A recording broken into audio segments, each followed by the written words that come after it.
Hi, സുരയ്യാസ് ആർട്ടിസ്ട്രിയിലേക്ക് എല്ലാവർക്കും സ്വാഗതം. അപ്പോൾ ഇന്ന് നമ്മൾ ചെയ്യുന്നത് ചുരിദാറിന് ടക്സാണ്. ചില ആൾക്കാരൊക്കെ കമൻറ്റിൽ പറയുന്നുണ്ട് മസ്റ്റായിട്ടും ഡീപ്പ് ചെയ്യണം, ഫ്രണ്ട് പോർഷൻ ഡീപ്പ് ചെയ്തില്ലെങ്കിൽ ശരിയാവത്തില്ല എന്ന്. ഇപ്പോൾ ഇവിടെ ഞങ്ങൾ 3 പേരാണെങ്കിലും ഡീപ്പ് ചെയ്യാതെ തന്നെയാണ് സ്ലീവ്സ് കട്ട് ചെയ്തത്. ഇപ്പോൾ 2 പീസുണ്ട്, കാണാമല്ലോ, ഫ്രണ്ട് പീസും ബാക്ക് പീസും ഉണ്ട്. ഇത് നമ്മൾ ഡീപ്പ് ചെയ്തിട്ടില്ല. അപ്പോൾ ഇതിൽ തന്നെയാണ് ഇപ്പോൾ ടക്കിട്ട് നമ്മൾ ചെയ്ത് കാണിക്കുന്നത്. സ്റ്റുഡൻസിനായിരുന്നാലും അത് ഏറ്റവും ലാസ്റ്റ് ആണ് ഡീപ്പിങ്ങിനെ കുറിച്ച് പറയുന്നത്. പറയാറ് തന്നെ ഇല്ല ചിലപ്പോൾ.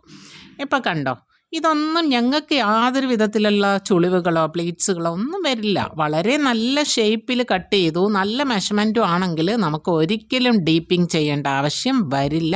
ഞാൻ ഇന്ന് നിങ്ങൾക്ക് കൊണ്ടുവന്നിരിക്കുന്ന ടോപ്പിക് അതല്ല. ഞാനിപ്പോൾ ഇവിടെ കാണിക്കുന്നത് ഫ്രണ്ടും ബാക്കും. അപ്പോൾ ഇവിടെ ഒരു ബോർഡർ ഉള്ളത് കൊണ്ട് നിങ്ങൾക്കറിയാം ഇത് ഫ്രണ്ട് പീസാണ്, ഇതിൽ ആ ബോർഡർ ഇല്ല. അപ്പോൾ ഫ്രണ്ടും ബാക്കും ഒരുപോലെയാണല്ലോ നമ്മളെപ്പോഴും കട്ട് ചെയ്യുന്നത്. എന്നാൽ ഫ്രണ്ടിൻ്റെ അത്രയും ബാക്ക് നമുക്ക് വേണ്ട, കുറച്ച് ഷേപ്പ് വേണം. അപ്പോൾ അതിൽ ഒന്ന് എന്ന് പറയുന്നത് നമ്മൾ 2 ടക്സ് ബാക്കിലേക്ക് ഇങ്ങനെ കൊടുക്കും. ആ ടക്സ് ഇടുന്നത് ഒരു പ്രത്യേക ഭംഗിയാണ്, ബോഡിക്ക് നല്ല ആപ്റ്റായിട്ടിരിക്കും, ബോഡിയോട് ചേർന്നിരിക്കും. പക്ഷേ ആ ടക്സ് എല്ലാവരും എടുക്കുമ്പോഴും പറയും ഒരു കുഴി പോലെ വരുന്നു, അല്ലെങ്കിൽ എങ്ങനെയാണ് അത് സ്റ്റാർട്ട് ചെയ്യുക, എങ്ങനെയാണ് അത് എൻഡ് ചെയ്യുക, അപ്പോൾ ആ ടക്സ് ഒന്ന് ഇട്ട് കാണിക്കാമോ ഇത്ത എന്നുള്ള പലരുടെയും ചോദ്യത്തിൻ്റെ ഉത്തരമാണ് ഞാൻ ബാക്ക് ടക്സ് ഇട്ട് ക്ലിയറായിട്ട് നിങ്ങളെ കാണിക്കാൻ പോകുന്നത്. ഞാൻ ഇവിടെ ഈ ടക്സ് വരച്ചിട്ടിട്ടുണ്ട്.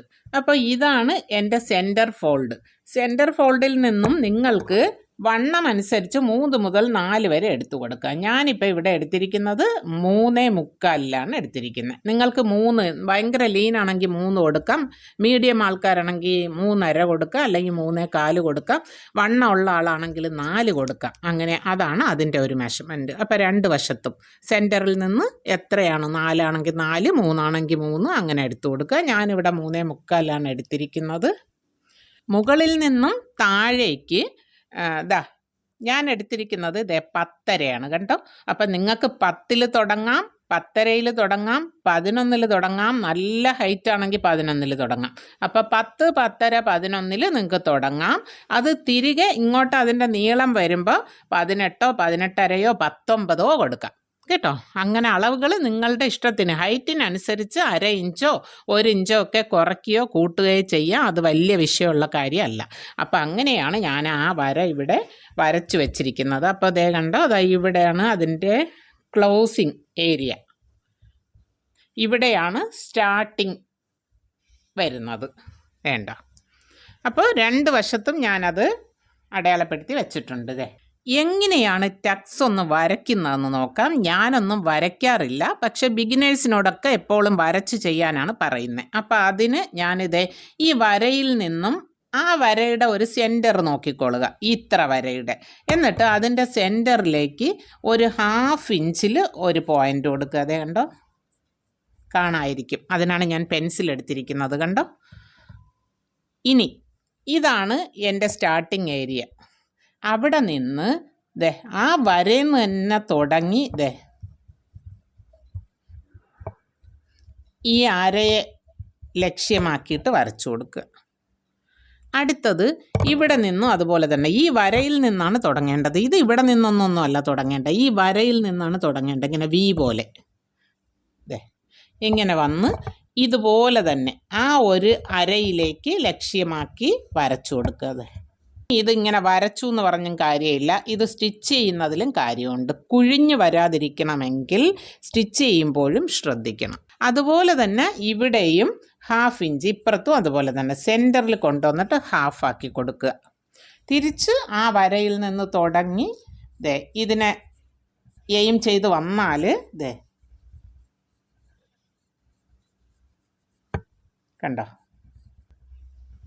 ഇങ്ങനെയാണ് ടക്സ് മാർക്ക് ചെയ്യേണ്ടത്. അപ്പോൾ ഈ മാർക്കിലാണ് നമ്മൾ ഇനി സ്റ്റിച്ച് ചെയ്യുന്നത്. ഇത് നമുക്കിങ്ങനെ ഹാൻഡിൽ ചെയ്യാനുള്ള സ്പേസാണ് ഈ സ്ട്രെയിറ്റ് ലൈൻ, കണ്ടോ ഇങ്ങനെ. അപ്പോൾ ഇങ്ങനെ വരയ്ക്കാനായിട്ട് ശ്രദ്ധയോടുകൂടി ഇങ്ങനെ വരച്ചാൽ നല്ല ബാക്ക്, നല്ല ടക്സ് എല്ലാം കിട്ടും. കണ്ടോ, ഈ ലൈനാണ് നമ്മളുടെ ഫസ്റ്റ് ലൈൻ. ഇതാണ് നമ്മുടെ ആ ഒരു ബോട്ട് ഷേപ്പിൽ വരുന്ന ഒരു സാധനം. അപ്പോൾ തീർച്ചയായിട്ടും സ്റ്റിച്ച് ചെയ്യുന്നത് ഇവിടുന്ന് തുടങ്ങണം. കണ്ടോ?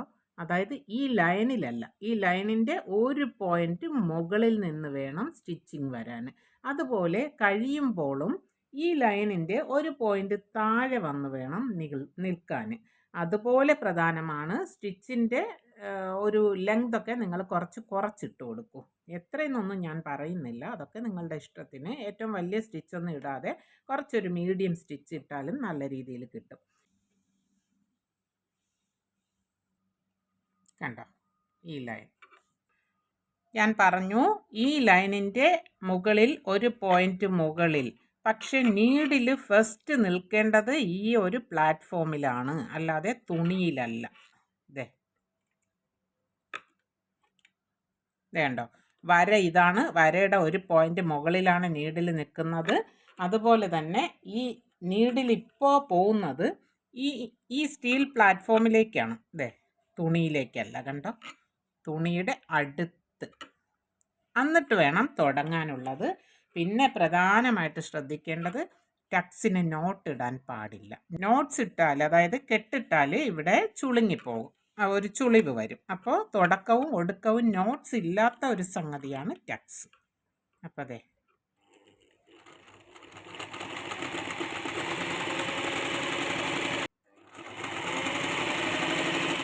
ഞാനിപ്പോൾ ഇവിടെ നിർത്തിയത് നിങ്ങൾക്ക് കാണിച്ചു തരാൻ വേണ്ടിയിട്ടാണ്. കണ്ടോ? ഇനി ഇതാണ് നമ്മുടെ സ്റ്റോപ്പ്. അവിടെ നിന്ന് താഴെ ഇറങ്ങി ഈ പ്ലാറ്റ്ഫോമിലോട്ട് നീഡിൽ വരണം. തുണിയിൽ നിർത്തി സ്റ്റോപ്പ് ചെയ്യാൻ പാടില്ല.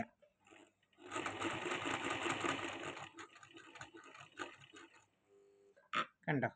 എൻ്റെ നീഡിൽ ആ തുണിയുടെ തൊട്ട് താഴെ വന്നിറങ്ങി. ഇനി ഞാനത് എടുത്ത് കാണിക്കാം. 1 ഇഞ്ച് ത്രെഡ് അവിടെ ഇട്ടിട്ട് കട്ട് ചെയ്യുക. ത്രെഡിനെ ഇങ്ങനെ ഒന്ന് ചുരുട്ടി കൊടുത്താൽ മതി. അതുപോലെ തന്നെ ഇവിടെയും 1 ഇഞ്ച് ത്രെഡ് ഇടുക, ഒന്ന് ഇങ്ങനെ ചുരുട്ടി വിട്ടാൽ മതി. ഇത് കണ്ടോ? നമ്മളുടെ 2 പോയിന്റിൻ്റെ മുകളിൽ നിന്നാണ് സ്റ്റാർട്ട് ചെയ്തിരിക്കുന്നത്. കണ്ടോ? കണ്ടോ? അതുപോലെ ഈ പോയിന്റിൻ്റെ താഴെയും വന്നിട്ടുണ്ട്. കണ്ടോ? ഇതാണ് പോയിന്റ്. ഇവിടം വരെ ഉണ്ട്. അപ്പോൾ എപ്പോഴും ആ വരയുടെ മുകളിൽ നിന്നും തുടങ്ങുക, താഴെ അവസാനിപ്പിക്കുക. അതുപോലെ നേർത്ത് വരിക. കണ്ടോ? ഇവിടെയാണ് നമ്മൾ 1/2 ഇഞ്ച് എടുത്തിരിക്കുന്ന സെൻറ്റർ. 2 സൈഡും ഇങ്ങനെ നേർത്താണ് വരുന്നത്. കണ്ടോ? ഇത് ഇത്രയും ശ്രദ്ധിച്ചാൽ മതി നല്ല ടക്സ് കിട്ടാനായിട്ട്. ഇപ്പോൾ നമ്മൾ ടക്കിട്ട് കഴിഞ്ഞു. ഇവിടുന്ന് ഇവിടുന്ന് ഇവിടം വരെ നമ്മൾ ടക്ക് ഇട്ടിട്ടുണ്ട്. സൂക്ഷിച്ചു നോക്കിയാലേ കാണാൻ പറ്റുള്ളൂ. സൂക്ഷിച്ചു നോക്കൂ, ടക്ക് കണ്ടുപിടിക്കാൻ പറ്റും. പിന്നെ ഇവിടെ അങ്ങനെ ചുളിവോ അല്ലെങ്കിൽ കുഴിവോ ഒന്നും വന്നിട്ടില്ല. കറക്റ്റ് നല്ലതായിട്ട് തന്നെയാണ് വന്നിരിക്കുന്നത്. അതെ, അത് എല്ലാവരും പറയുന്ന ഒരു കംപ്ലൈന്റ് ആണ്. അപ്പം നമ്മളൊന്നും ചെയ്താൽ അത് വരില്ല. അപ്പുറത്തെ സൈഡൂടെ കാണിച്ച അപ്പോൾ 2 സൈഡിലും നല്ലതായിട്ട് തന്നെ വന്നിട്ടുണ്ട്. അപ്പോൾ സ്റ്റിച്ച് ഉണ്ടെന്നും കൂടി ഇവിടെ കാണാൻ വയ്യ, അത്രമാത്രം ഭംഗിയായിട്ടാണ് ഇത് വന്നിട്ടുള്ളത്. അപ്പൊ ഈ പറഞ്ഞ പോളിസികളെല്ലാം കീപ്പ് ചെയ്താല് എന്ത് കിട്ടും? നമുക്കും ഇതുപോലെ ബ്യൂട്ടിഫുൾ ടക്സ് ചെയ്തെടുക്കാം. അപ്പൊ ഇപ്പൊ നമുക്കിത് ഫ്രണ്ടും ബാക്കും വെച്ചിട്ട് അളന്ന് നോക്കിയാല് ഈ ബാക്ക് നമുക്ക് ചെറുതായി കണ്ടോ ഷേപ്പില്. ഇതിപ്പോ ജോയിൻ ചെയ്യുന്ന സമയത്ത് ആ ചുളിവൊക്കെ അങ്ങ് മാറിക്കോളൂ അല്ലേ? സൈഡ് ഫ്രീ ആയിട്ട് നമ്മൾ അയൺ ചെയ്യണം. ഒന്നും ചെയ്തിട്ടില്ലല്ലോ, തയ്ച്ചിട്ട് ഇങ്ങനെ കാണിക്കുകയാണ് ഞാന്. അപ്പോൾ എന്തായാലും നിങ്ങൾക്ക് ഇഷ്ടമായി എന്ന് വിചാരിക്കുന്നു. അപ്പോൾ ഇനി എന്താ പറയാനുള്ളത് അത് ഇന്ന് മോള് പറയും. അപ്പോൾ എല്ലാവർക്കും നമ്മുടെ ഈ വീഡിയോ ഇഷ്ടമായി എന്ന് വിചാരിക്കുന്നു. നമ്മുടെ ചാനൽ സബ്സ്ക്രൈബ് ചെയ്ത് നമ്മളോട് കണക്റ്റ് ആയി നിൽക്കുക. ബെല്ലൈക്കൺ ക്ലിക്ക് ചെയ്തിട്ട് ഓൾ എന്ന ഓപ്ഷനും കൊടുക്കണം. അപ്പോൾ ഫ്യൂച്ചറിൽ നമ്മളിടുന്ന എല്ലാ വീഡിയോസിൻ്റെ നോട്ടിഫിക്കേഷൻസ് കിട്ടും. അപ്പോൾ അതുപോലെ തന്നെ ഈ വീഡിയോ നിങ്ങൾക്ക് ടൈലറിങ് ഇഷ്ടമായിട്ടുള്ള ഫ്രണ്ട്സിനോ ഫാമിലി മെമ്പേഴ്സിനോ ഷെയർ ചെയ്തുകൂടെ കൊടുക്കണം. അപ്പോൾ ഇതിലും നല്ലൊരു യൂസ്ഫുൾ വീഡിയോയുമായിട്ട് ഞങ്ങൾ വീണ്ടും വരും.